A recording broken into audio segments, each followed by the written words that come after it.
Subscribe करिए BO doctor channel को और बेल आइकन दबाइए ताकि आपको मेरी हर एक वीडियो की नोटिफिकेशन मिल सके।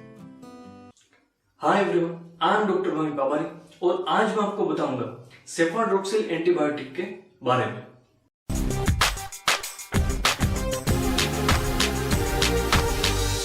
तो सबसे पहले यह समझ लीजिए कि एंटीबायोटिक क्या है।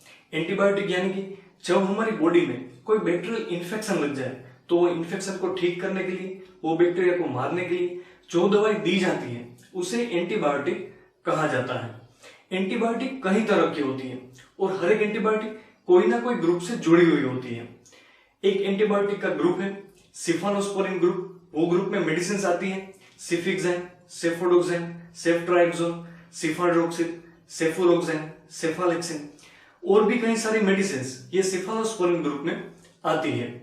आज का जो हमारा टॉपिक है सेफाड्रोक्सिल एंटीबायोटिक, ये सेफालोस्पोरिन ग्रुप में आती है और ये फर्स्ट जनरेशन सेफालोस्पोरिन कही जाती है। आज का हमारा टॉपिक बहुत ही शॉर्ट और बहुत ही इंपॉर्टेंट है। इस वीडियो में मैं आपको बताऊंगा ये जो एंटीबायोटिक है ये कौन कौन से डिजीज में उपयोग में आती है, इसके इंडिकेशंस क्या है, इसका डोजेज ये कितनी मात्रा में देनी होती है, इसकी साइड इफेक्ट क्या है और लास्ट ये कौन कौन सी ब्रांड से ये मार्केट में अवेलेबल होती है। इसकी सारी इंफॉर्मेशन इस वीडियो में मैं आपको दूंगा। अब मैं आपको बता रहा हूं इसकी इंडिकेशन के बारे में कि ये दवाएं कौन कौन सी डिजीज कंडीशंस में दी जाती हैं। ये बहुत ही शॉर्ट, सिंपल और बहुत ही इंपॉर्टेंट है। पहला पॉइंट कि ये स्किन और सॉफ्ट टिश्यू के इंफेक्शन में दी जाती है। जब इंफेक्शन स्ट्रेप्टोकोकस या फिर स्टेफाइलोकोकस ऐसे बैक्टीरिया से लग जाए और स्किन में और सॉफ्ट टिश्यू में इंफेक्शन हो जाए तो ऐसी कंडीशन में ये दवाई बहुत ही असरकारक है। एग्जाम्पल देके मैं आपको समझाता हूं। जैसे आप यहाँ इमेज में देख रहे हो, अगर किसी को बॉयल हो जाए तो ये बॉयल को ठीक करने के लिए ये दवाई बहुत ही असरकारक है। दूसरा कि ये टॉन्सिलाइटिस हो यानी कि टॉन्सिल का इंफेक्शन, गले के पार्ट का इंफेक्शन, या फिर फेरेंजाइटिस हो जो गले के नीचे के पार्ट में फेरिंग्स पार्ट आता है वहां का इंफेक्शन लग जाए तो वो कंडीशन को भी ठीक करने के लिए ये दवाई दी जाती है। उसके बाद यूटीआई यानी कि यूरिनरी ट्रैक्ट इंफेक्शन, उसमें भी ये दवाई असरकारक है। हालांकि डॉक्टर के द्वारा यूरिनरी ट्रैक्ट इंफेक्शन में ज्यादातर सिफिक्साइन और ओफ्लोक्सासिन ऐसे करके दवाई जो आती है वो ज्यादा उपयोग में आती है। हालांकि सेफाड्रोक्सिल में यूटीआई का वो इंडिकेशन है। उसके बाद ये ओस्टियोमाइलाइटिस यानी कि बोन के रिलेटेड इंफेक्शन हो या फिर जॉइंट के रिलेटेड इंफेक्शन हो तो उसको भी ठीक करने के लिए ये दवाई दी जाती है। इसकी इंडिकेशन का लास्ट पार्ट कि ये कई सारे ग्राम पॉजिटिव और ग्राम नेगेटिव बैक्टीरिया को मारती है। ये दो तरह से इफेक्ट करती है। इसकी जो एक इफेक्ट है ये डायरेक्ट बैक्टीरिया को मारती है जिसे बैक्टीरियासाइडल कहा जाता है, और दूसरा ये बैक्टीरिया की जो सेल वॉल है उसे सिंथेसिस नहीं होने देती है, बनाने नहीं देती है और बैक्टीरिया को ग्रोथ नहीं होने देती है। ऐसे करके ये दोनों तरह से ये बैक्टीरियल इन्फेक्शन को खत्म करती है और ये काफी असरकारक दवाई है। तो ये पार्ट मैंने आपको बताया सेफाड्रोक्सिल एंटीबायोटिक के इंडिकेशंस के बारे में। अब मैं आपको बता रहा हूं इसके डोजेज के बारे में। डोजेज यानी कि कितनी मात्रा में ये दवाई देनी है। ये बहुत ही इंपॉर्टेंट पार्ट है क्योंकि आपने पर्टिकुलर डिजीज कंडीशन में एक बार कोई दवाई चूज कर ली तो फिर नेक्स्ट चैलेंज ये है कि उसके वेट के अनुसार आप कितनी मात्रा में उसको दवाई दोगे ताकि प्रॉपर उसका डोज रहेगा तो उसकी इफेक्ट भी प्रॉपर रहेगी। ये सेफाड्रोक्सिल एंटीबायोटिक का एप्रोक्स डोज रहता है। ये आगे पीछे हो सकता है लेकिन एप्रोक्स डोज इतना रहता है 30 mg पर केजी पर डे, यानी कि एक दिन में 1 kg किसी का वेट है तो उसको आप 30 mg दवाई देनी है per day in 2 divided doses, यानी कि उसको डिवाइड कर देना है, एक सुबह का पार्ट और एक शाम का पार्ट। ऐसे करके उसका कैलकुलेशन किया जाता है। मैं आपको एग्जांपल देके समझाता हूं ताकि आपको ये जो उसकी फॉर्मूला है वो ठीक तरह से याद रह जाए। मान लीजिए किसी का 20 kg वेट है तो उसको आपको दिन में देनी है 20 क्रॉस 30 यानी कि 600 mg, उसको 2 पार्ट में डिवाइड कर देनी है।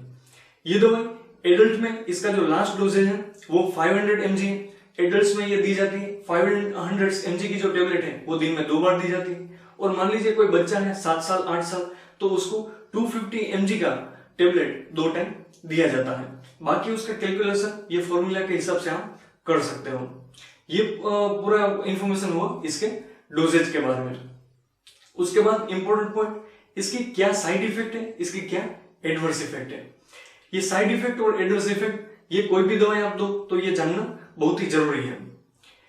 हर एक दवाई की कोई ना कोई साइड इफेक्ट होती है। मान लीजिए आप पैरासीटामोल ले लीजिए तो उसकी भी अगर आप लंबे समय तक लो तो उसकी कोई ना कोई साइड इफेक्ट होती है। लेकिन इसकी जो ये सिफाडोक्सिल एंटीबायोटिक की जो साइड इफेक्ट है ये हर एक को नहीं होती। जिसको ये पर्टिकुलर मोलिक्यूल से सेंसिटिविटी हो उसको ही होती है। एक बार आप किसी को दवाई दो या फिर आपने कोई दवाई ली हो, उसके बाद कोई दिक्कत हुई हो तो आपको नोट डाउन रखना चाहिए। डॉक्टर के पास आपको एक कार्ड बनवाना चाहिए, सेंसिटिविटी कार्ड, ताकि आप दूसरी बार जब भी 6 महीने के बाद, 1 साल के बाद जब भी आप कोई दवाई लेने जाओ तो वो कार्ड दिखा सको और आपको जो सेंसिटिविटी हो रही हो, जो साइड इफेक्ट हो रही हो, उससे आप बच सकते हो।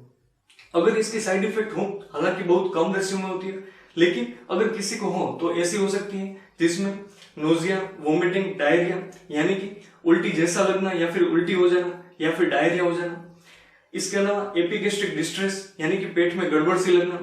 उसके अलावा स्किन में रेस निकलना, अर्टिकारिया होना, लाल लाल धब्बे हो जाना, जो स्किन का एलर्जी होता है वो हो जाना। और इसके साइड इफेक्ट में लास्ट कोलाइटिस यानी कि जो हमारी आंत है उसमें सूजन आ जाना। ये इसमें से साइड इफेक्ट कोई भी हो सकती है। हालांकि ये बहुत ही कम रेशियो में देखने मिलती है।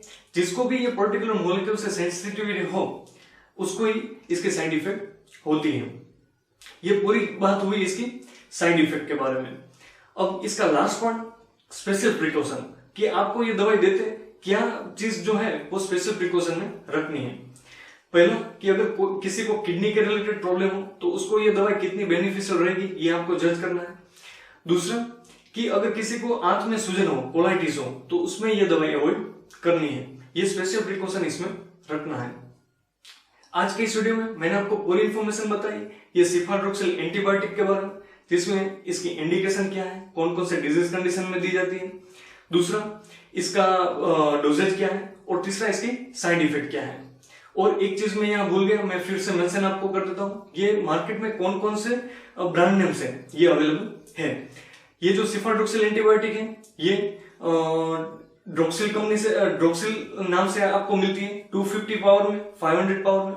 दूसरा सिफाड्रोक्स करके मिलती है, एरिस्टो जो बनाती है वो भी 250 पावर में, 500 पावर में ये दवाई मार्केट में मिलती है। Hope you would like my video. अगर आपको थोड़ा भी पसंद आया हो तो मैं एक्सपेक्ट करता हूं आप इस पर लाइक कर दीजिए, इसको शेयर करिए और किसी को जरूर काम आएगा।